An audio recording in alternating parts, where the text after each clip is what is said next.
Alright class, in this video we're going to talk about the different body systems of the human body and most animal species.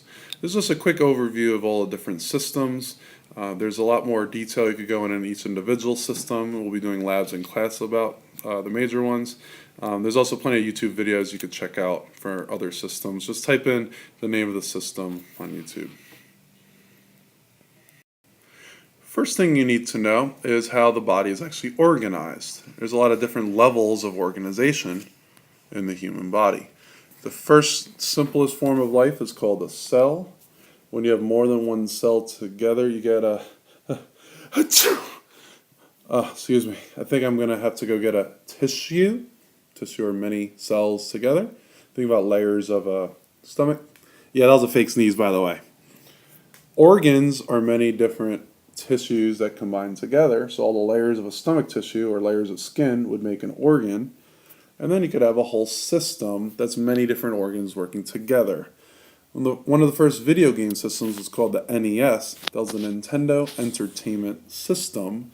The reason for that is you need many parts for a system to work. Like you need the video game box, you need the cartridge, you need the controller, the TV, and so on. Okay, so now we're going to look at some of the main systems of the body. This does not include all of them, but the ones that you'll be tested on. First one is your digestive system. The purpose of the digestive is to ingest or take in food. Your teeth and other parts break down food, also using enzymes and chemicals. It also helps move through your digestive tract and your esophagus. It helps to absorb digested food and water in your intestines, and you also help eliminate waste products. Here's some of the major organs of the digestive system. First, it'll be up here will be your mouth. Your teeth break down the food. You also have saliva, which has amylase, and that's a protein that helps break down the sugars and starch. Your liver helps produce bile. Also, with your gallbladder, that breaks down fats. Your stomach has really strong acids like hydrochloric acid that breaks down most of your food. Then the food goes into your small intestine, which it helps absorb the nutrients. You notice that it's spread out a lot, so you have a lot of surface area.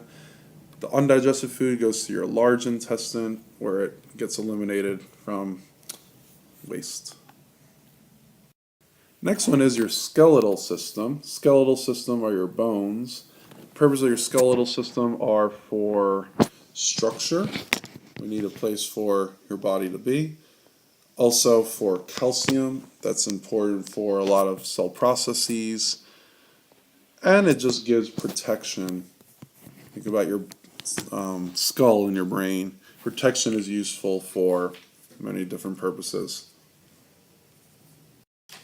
Now we actually are called endoskeletons because we have our skeletons inside our body. Other organisms like insects are exoskeletons. Exo means it's outside the body, so it's almost like an armored plate.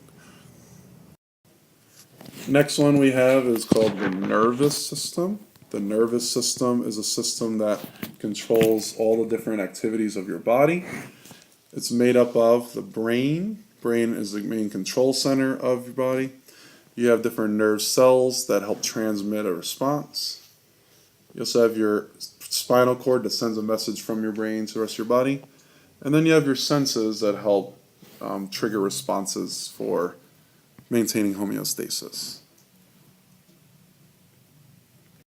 This shows a typical nerve cell. If you look at the nerve cell, you do have a nucleus in it where your DNA is located. You also have mitochondria to give it energy.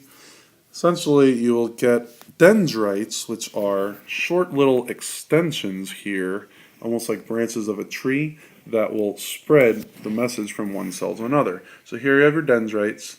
Your axon helps send the message. Right here is skeletal muscle. Let's say we have to move our hand because we put it under a hot plate or something. The skeletal muscle will be used to move your muscles and send a response. So these connect through many, many millions of cells. It sends a transmission extremely quickly. Next system we have is called the respiratory system. Think breathing for your respiration comes from that, where we break down glucose molecules with oxygen. The whole purpose is to get the oxygen in our body and also get your carbon dioxide out of your body. I made another YouTube video on photosynthesis if you look in my biology playlist here. Some of the major organs, your nasal passage, that's where oxygen comes in through your mouth or nose. Your pharynx connects to your trachea, and that's where your voice box is that makes high pitch or low pitch sounds. Then you have your bronchi. Bronchi connect to your lungs. In your lungs you have alveoli. Those are individual cells that transmit oxygen and carbon dioxide. This slide shows typical alveoli. These are single cells in your body. So if we're following the bloodstream from our lungs, you want to drop off the waste of carbon dioxide, and then oxygen gets picked up and it transmits it to your blood cells, right? Your alveoli is this transmission cell that allows this to occur. You'll also notice when we're talking about this, we're talking about the circulatory system. They'll typically ask questions on how different systems work together in order to make a function occur.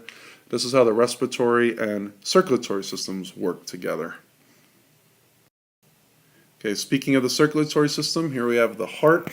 The red is oxygenated blood, while the blue is deoxygenated blood. Your heart actually has 4 chambers. You have your atriums and your ventricles. The ventricles help shoot out blood to the rest of your body, while your atriums help store the blood to transmit to your ventricles. Other organisms like animals, like frogs, have different chambered hearts compared to humans. The key part to remember here, your arteries mean blood goes away from you, while your veins will always go towards the heart. This is how blood flow transfers in the circulatory system. So we have oxygen-rich blood from your capillaries. Those transmit single cell at a time. They flow into your tissues. The tissues will transmit it to the cells. Also, the tissues will send carbon dioxide back to the bloodstream.